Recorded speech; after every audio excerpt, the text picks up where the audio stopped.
नमस्कार साथियों जैसा कि आप लोगों को मैं पिछले वीडियो में बताया था कि एसपीडी की सामान्य अध्ययन की जो बुक है उसका सारा क्वेश्चन का रिवीजन हम यूट्यूब चैनल पर जीके जीएस की करेंगे, जो हर एक एग्जाम के लिए इम्पोर्टेंट है। किसी भी एग्जाम को अगर तैयारी आप कर रहे हैं तो इस क्लास को जरूर, इस वीडियो को ज़रूर देखिएगा और अपने दोस्तों के साथ ज़रूर शेयर कीजिएगा। तो चलिए वीडियो को आगे बढ़ाते हैं ज़्यादा टाइम बिना लिए। तो देखिए, पहला क्वेश्चन है, कच्चे फलों को कृत्रिम ढंग से पकाने के लिए एसीटिलीन गैस का प्रयोग होता है। किस गैस का प्रयोग होता है ये भी याद रखिएगा। कच्चे फल को कृत्रिम ढंग से पकाने के लिए एसीटिलीन गैस का प्रयोग होता है, ये आप लोग ध्यान रखिएगा। कौन सी गैस की प्रयोग होता है? एसीटिलीन गैस की प्रयोग होता है। नेक्स्ट क्वेश्चन है, विद्युत चुंबक बनाने के लिए मृदु लोहा का प्रयोग होता है। विद्युत चुंबक बनाने के लिए, साइंस का क्वेश्चन है, विद्युत चुंबक बनाने के लिए मृदु लोहा का प्रयोग होता है। मृदु लोहा का प्रयोग होता है, ये भी आप लोग याद रखिएगा। अगला क्वेश्चन है, टी शब्द का प्रयोग गोल्फ खेल में किया जाता है। क्वेश्चन पढ़ने का है कि टी शब्द का प्रयोग किस खेल में किया जाता है, तो वो किया जाता है गोल्फ खेल में। गोल्फ खेल में जैसे कि आप लोग जानते हैं हिट विकेट ये होता है ना, ये सब का प्रयोग, हिट विकेट का प्रयोग किया जाता है किसमें, तो आपको क्रिकेट में। उसी तरह टी शब्द का प्रयोग किया जाता है गोल्फ खेल में। नेक्स्ट क्वेश्चन है, बॉय स्काउट आंदोलन के संस्थापक बेडेन पावेल थे। कौन थे? बेडेन पावेल थे। बॉय स्काउट आंदोलन का जो संस्थापक थे कौन थे? वो बेडेन पावेल थे, ये भी याद रखिएगा। नेक्स्ट क्वेश्चन है, ए सेकुलर एजेंडा पुस्तक के लेखक अरुण शौरी है। ए सेकुलर एजेंडा पुस्तक के लेखक कौन है? तो अरुण शौरी है। ये वन लाइनर क्वेश्चन है दोस्तों, इसमें आपको एमसीक्यू देखने को नहीं मिलेगा, जिसमें ऑप्शन नहीं रहेगा। इसमें ये वन लाइनर क्वेश्चन रहेगा और इसी में क्वेश्चन भी बनाना है और आंसर भी करना है, इस तरह पढ़ना है ताकि आप लोगों को किसी तरह का दिक्कत नहीं हो। और आप लोग भी अपने क्वेश्चन को देखिए और क्वेश्चन को लगाइए कि आप लोग कितना सही कर पाते हैं। आप अपने का मतलब ये क्षमता देखिए कि कितना आपका तैयारी है जीके जीएस का। नेक्स्ट क्वेश्चन है, संपूर्ण संविधान 26 जनवरी 1950 को लागू हुआ था। ये क्वेश्चन पॉलिटी की क्वेश्चन है। क्वेश्चन क्या है? संपूर्ण संविधान जो है वो 26 जनवरी 1950 को लागू हुआ था। और आप लोगों को बता दें ये बन के कब तैयार हुआ था? हुआ था तो 24 नवंबर 1949 को, 24 नवंबर 1949 को, ये भी याद रखिएगा। और लागू कब हुआ? लागू पूछे तो 26 जनवरी 1950 को, ये भी याद रखिएगा। अगला क्वेश्चन है, इस्पात संयंत्र की वात्या भट्ठी में उत्पादित होने वाला लोहा ढलवा लोहा कहलाता है। कौन सी लोहा कहलाता है? ढलवा लोहा कहलाता है। आपका बहुत अच्छे तरह से रिवीजन हो जाएगा। अगर जीके जीएस की आप तैयारी करते हैं तो इस वीडियो को देखने के बाद आपको बिल्कुल अच्छे तरह से रिवीजन हो जाएगा। किसी भी क्वेश्चन का आपको कहीं भी संदेह नहीं होगा। माइक्रोफोन का आविष्कार किसने किया है? तो ग्राहम बेल ने किया है, ये भी याद रखिएगा। नेक्स्ट क्वेश्चन है, संयुक्त राष्ट्र संघ का मुख्यालय न्यूयॉर्क में है। कहाँ है? संयुक्त राष्ट्र संघ का मुख्यालय कहाँ है? न्यूयॉर्क में है, ये भी याद रखिएगा।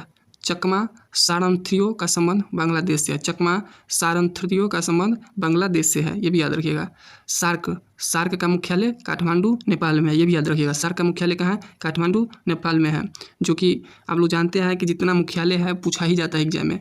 कच्चे फलों को पकाने के लिए तो हो ही गया है, ये क्वेश्चन हो ही गया है। नेक्स्ट क्वेश्चन है, बांदीपुर राष्ट्रीय उद्यान कर्नाटक में। बांदीपुर राष्ट्रीय उद्यान कहाँ है? कर्नाटक में। बांदीपुर राष्ट्रीय उद्यान कहाँ है? कर्नाटक में, ये भी याद रखिएगा। बचट शब्द का शाब्दिक अर्थ है चमड़े का थैला। बचट शब्द का शाब्दिक अर्थ क्या है? चमड़े का थैला, याद रखिएगा। सरदार सरोवर परियोजना गुजरात राज्य में है। सरदार सरोवर परियोजना गुजरात राज्य में है। सरदार सरोवर परियोजना कहाँ है? गुजरात राज्य में है। प्रथम राजीव गांधी राष्ट्रीय सद्भावना पुरस्कार मदर टेरेसा को दिया गया है। राजीव गांधी राष्ट्रीय सद्भावना पुरस्कार किसे दिया गया है? तो मदर टेरेसा को। और मदर टेरेसा को कब मिला है भारत रत्न? तो ये आप लोग कमेंट में जरूर बताएं। नेक्स्ट क्वेश्चन है, रबर एक प्राकृतिक बहुलक है। रबर एक प्राकृतिक बहुलक है, ये भी याद रखिएगा। रबर एक प्राकृतिक बहुलक है। गैट का पूर्ण रूप general agreement trade and tariff है। गैट का पूर्ण रूप जो है यानी कि विस्तारित नाम क्या है? General agreement trade and tariff, याद रखिएगा गैट का पूर्ण रूप। राष्ट्रीय पुस्तकालय कोलकाता में स्थित है। राष्ट्रीय पुस्तकालय कोलकाता में स्थित है, ये भी आप लोग याद रखिएगा। राष्ट्रीय पुस्तकालय कहाँ स्थित है? कोलकाता में स्थित है। एक मिनट थोड़ा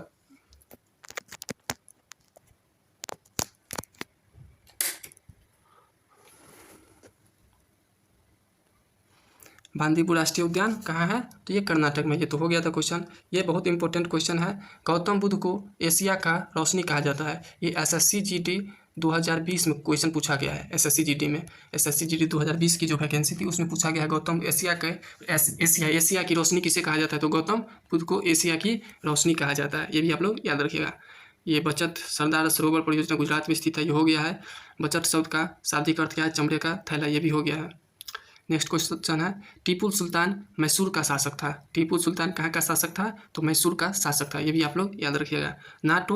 नाटो का मुख्यालय कहाँ है, तो ब्रुसेल्स में है। कहाँ है, ब्रुसेल्स में, ये भी याद रखिएगा। नाटो का मुख्यालय कहाँ है, ब्रुसेल्स में। यह है। बटरफ्लाई शब्द का संबंध तैराकी से है। बटरफ्लाई शब्द का संबंध किससे है, तैराकी से है। ये भी याद रखिएगा। 100 शक्ति बराबर 746 वाट होता है। 100 यानी कि 1 हॉर्स पावर बराबर कितना होता है, 746 वाट होता है, या वाट बोलिए जो बोलते हैं। नेक्स्ट क्वेश्चन है, आगरा के किले के अंदर मोती मस्जिद का निर्माण शाहजहां ने करवाया था। आगरा के किले के अंदर मोती मस्जिद का निर्माण किसने करवाया था, शाहजहां ने करवाया था। ये भी याद रखिएगा। शेर शाह का मकबरा कहाँ है, सासाराम, अपने बिहार में, यानी कि शेर शाह का मकबरा कहाँ है, सासाराम में स्थित है। नेक्स्ट क्वेश्चन है, रांगा या टांका टीन एवं सीसा की मिश्र धातु है। टीन एवं सीसा की मिश्र धातु है, ये भी याद रखिएगा। इंग्लिश चैनल को पार करने वाला पहला भारतीय मिहिर सेन थे। पहला भारतीय कौन थे इंग्लिश चैनल को पार करने वाला, मिहिर सेन, ये भी याद रखना है।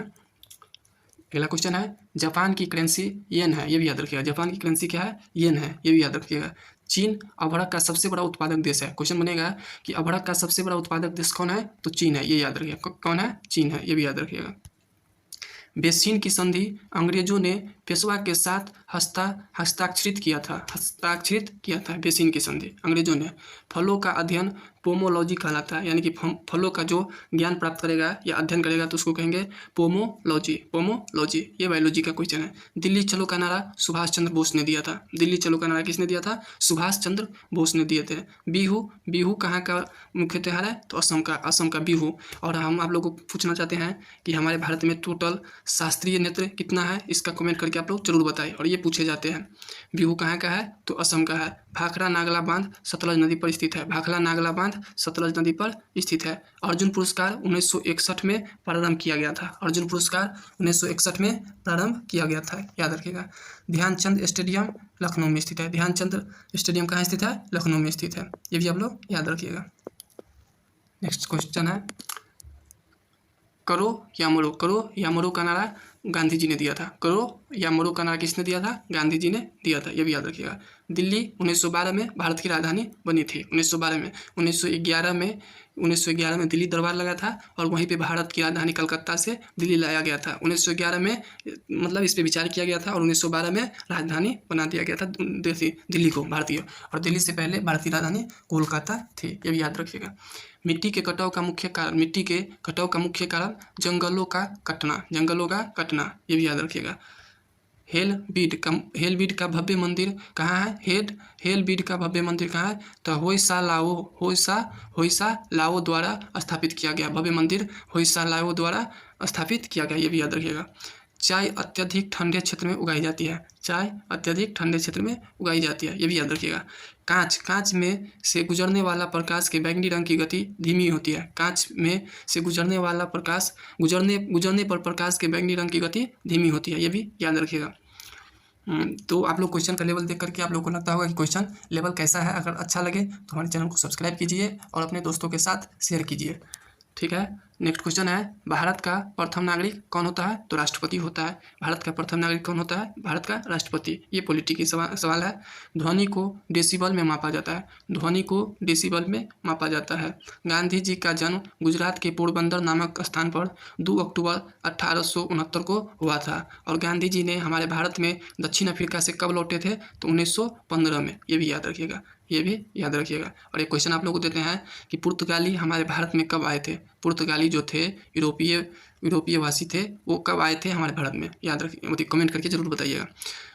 गुप्त वंश का संस्थापक श्री गुप्त थे। गुप्त वंश का संस्थापक श्री गुप्त था, ये भी याद रखना। बांग्लादेश की मुद्रा टाका है। बांग्लादेश की मुद्रा क्या है, टाका है, ये भी याद रखना।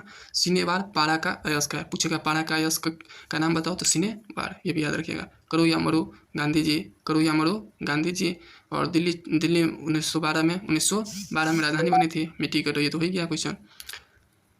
अकबर का राजस्व मंत्री कौन था? टोडरमल। अकबर का राजस्व मंत्री कौन था? टोडरमल। ये भी याद रखना है। पृथ्वी का ध्रुवीय व्यास क्या है? 12,714 किलोमीटर। ध्रुवीय व्यास 12,714 किलोमीटर है, ये भी याद रखना। लोहे का निष्कर्षण हेमेटाइट से किया जाता है। लोहे का निष्कर्षण जो होता है हेमेटाइट से किया जाता है, ये भी आप लोग को ध्यान रखना है। देश का सबसे बड़ा बंदरगाह मुंबई है। देश का सबसे बड़ा बंदरगाह यानी कि भारत का सबसे बड़ा बंदरगाह कौन सा है? तो मुंबई है, ये भी आप लोग को याद रखना है। पारिस्थितिकी तंत्र की संकल्पना टास्ले ने की थी। टास्ले ने दी थी। 14 बैंकों का राष्ट्रीयकरण 19 जुलाई 1969 में हुआ था। और बैंकों का पहली बार राष्ट्रीयकरण हुआ था वो कब हुआ था? तो 1969 में ही हुआ था, याद रखिएगा। ये भी क्वेश्चन पूछा जाता है। संविधान सभा का गठन कैबिनेट मिशन 16 मई 1946 में किया गया था। ये क्वेश्चन इस तरह से बनता है, संविधान सभा किसके कहने पे बनाया गया था? तो कैबिनेट मिशन के तहत। और इसका गठन कब हुआ था? 16 मई 1946 ईस्वी को, ये भी याद रखना है। हजामती दर्पण के रूप में अवतल दर्पण का प्रयोग होता है। हजामती दर्पण के रूप में किस दर्पण का प्रयोग होता है? तो अवतल दर्पण का प्रयोग होता है। यहाँ पे मैं आप लोगों को बता दूं, जैसे आप लोग सैलून में जाते हैं तो उसमें जो दर्पण लगा रहता है ना, वो अवतल दर्पण रहता है, ताकि छोटा सा भी बाल आपको उसमें बड़ा दिखाई दे। तानसेन का असली नाम था रामतनु पांडे। तानसेन का असली नाम था रामतनु पांडे, ये भी याद रखिएगा। खजुराहो का मंदिर लगभग 1000 वर्ष पुराना है। खजुराहो का मंदिर लगभग 1000 वर्ष पुराना है। हाथी गुम्फा उड़ीसा राज्य में स्थित है। हाथी गुम्फा उड़ीसा राज्य में स्थित है, जिसे खारवेल ने बनवाया है। गोकक झरना बेलागावी कर्नाटक में स्थित है। बेलागावी कर्नाटक में स्थित है, ये भी याद रखना है। अम्लीय वर्षा, ये क्वेश्चन भी पूछा जाता है कई बार। अम्लीय वर्षा का मुख्य कारण SO2 तथा NO2 है, ये भी याद रखिएगा। गुड अर्थ पुस्तक के लेखक कौन है? तो पर्ल एस बक है, ये भी याद रखिएगा। भारत की प्रथम युद्धक मिसाइल पृथ्वी है। भारत की प्रथम युद्धक मिसाइल जो है वो पृथ्वी है। सामाजिक सुधार करने वाला प्रथम मुसलमान शासक कौन था? तो जलालुद्दीन अकबर थे। जलालुद्दीन अकबर का बचपन का नाम था, ये याद रखिएगा। भारत में अंतरिक्ष आयोग एवं अंतरिक्ष विभाग की स्थापना 1972 में हुआ है। 1972 में हुई थी, ये भी याद रखिएगा। पुरी स्थित जगन्नाथ मंदिर को गंगवंश के शासकों ने बनवाया। पुरी कहाँ स्थित है? उड़ीसा में स्थित है। और वहाँ पे एक जगन्नाथ मंदिर को गंगवंश के शासकों ने बनवाया है, ये भी याद रखना है। बांग्लादेश में गंगा नदी को पद्मा कहा जाता है। ये क्वेश्चन भी बहुत बार पूछे जाते हैं कि बांग्लादेश में गंगा नदी को क्या कहा जाता है? पद्मा कहा जाता है, ये भी याद रखिएगा। बांग्लादेश में गंगा नदी को पद्मा कहा जाता है। अब ब्रह्मपुत्र नदी को क्या कहा जाता है? ये आप लोग कमेंट में बताइएगा, ठीक है। मैं कमेंट में इसलिए आप लोगों को बोलता हूँ कि आंसर देने के लिए, ताकि हम ये देखें कि आप लोग कितना हमारे वीडियो को देखने के बाद प्रेरित होते हैं और इसका जवाब आप लोग देते हैं, ये हम जानना चाहते हैं, ठीक है। हैदराबाद तथा सिकंदराबाद को जुड़वा शहर कहा जाता है। हैदराबाद और सिकंदराबाद को जुड़वा शहर के नाम से भी जाना जाता है, ये भी याद रखिएगा। महाभारत का प्राचीन नाम जय संहिता है, ये भी पूछा जाता है क्वेश्चन कई बार। सबसे प्राचीन वेद ऋग्वेद है। सबसे प्राचीन वेद ऋग्वेद है। राष्ट्रपति अपना त्यागपत्र उपराष्ट्रपति को सौंपता है। राष्ट्रपति अपना त्यागपत्र उपराष्ट्रपति को सौंपता है। मैं आप लोगों को बता दूं कि SPD सामान्य अध्ययन की जो बुक है, वो इसमें जितना क्वेश्चन आप पढ़िएगा ना, एक भी क्वेश्चन ऐसा नहीं लगेगा कि किसी न किसी एग्जाम में नहीं पूछा गया हो। इसमें कुछ कहीं ज़्यादा नहीं दिया गया, वही क्वेश्चन दिया गया है इस बुक में जो पूछे जाते हैं और किसी न किसी एग्जाम में जरूर पूछा गया है। आप देखिएगा SPD का अगर बुक होगा आप लोगों के पास, तो उसमें देखिएगा जितना क्वेश्चन होगा ना, आपको एक भी ऐसा क्वेश्चन नहीं लगेगा जो हमको बेफालतू को दिया गया है। वो किसी न किसी एग्जाम में पूछे गए रहते हैं। इसलिए SPD बुक को आप लोग अच्छे से पढ़िए और रेगुलर रिवीजन हमारे इस चैनल पे कीजिए। और यदि आप हमारे चैनल पे नए हैं तो हमारे चैनल को सब्सक्राइब कीजिए। राष्ट्रपति अपना त्यागपत्र उपराष्ट्रपति को देते